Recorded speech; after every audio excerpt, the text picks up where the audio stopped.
અમદાવાદ ખાતે ભગવાન જગન્નાથજીની 149મી ભવ્ય રથયાત્રા યોજાવા જઈ રહી છે ત્યારે અમદાવાદ શહેર પોલીસ સુરક્ષાને લઈ પૂર્ણ સજ્જ જોવા મળી રહી છે। સુરક્ષાને લઈ અમદાવાદ જગન્નાથ મંદિરથી રથયાત્રાના રૂટ પર શહેર પોલીસ દ્વારા મોડી રાત્રે બોલેરો માર્ચનું આયોજન કરવામાં આવ્યું હતું, જેમાં આશરે 50 જેટલી પોલીસની બોલેરો ગાડીઓનો કાફલો જોડાયો હતો। જગન્નાથ મંદિરથી આ ફ્લેગ માર્ચ શરૂ થઈ હતી અને રથયાત્રાના રૂટમાં આવતા માર્ગો પર માર્ચ કરી હતી। આ માર્ચનો હેતુ આખા રૂટ ઉપર એકસાથે સઘન પેટ્રોલિંગ થાય અને સુરક્ષા જળવાઈ રહે તે હતો। આ માર્ચ દરમિયાન JCP sector 1 Neeraj Badgujar, zone 2 DCP Bharat Rathod, zone 3 DCP Rupal Solanki, ACP E division Vani Dudhat, ACP E division Hirendra Chaudhary સહિત રૂટમાં આવતા પોલીસ સ્ટેશન વિસ્તારના પીઆઈઓ, પોલીસ કર્મીઓ મોટી સંખ્યામાં જોડાયા હતા અને આ ફ્લેગ માર્ચ રથયાત્રાના રૂટમાં આવતા વિવિધ વિસ્તારોમાં પસાર થઈ હતી અને રૂટના સુરક્ષાની સમીક્ષા કરવામાં આવી હતી।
આજે ભગવાન જગન્નાથજીની 149મી રથયાત્રાના અનુસંધાને આખા રથયાત્રાના રૂટ ઉપર અમે બોલેરો સાથે માર્ચ કરવાના છીએ।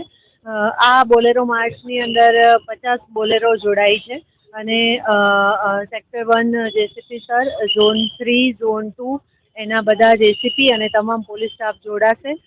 આ જે બોલેરો રેલી છે એ કરવાનો પર્પઝ ફરીથી આપણે જેમ આગળ ઈવી રેલી કરેલી હતી એ જ રીતે આખા રૂટ ઉપર એક સાથે સઘન પેટ્રોલિંગ થાય અને રથયાત્રાનો રૂટ આખો ક્લિયર છે કે કેમ, સાથેના ઢાબા વગેરે checking, hotel guest house checking વગેરે પ્રવૃત્તિ પણ સાથોસાથ થાય। એક જાતના કોમ્બિંગ જેવી એક્ટિવિટી આ રેલી મારફતે કરવામાં આવશે।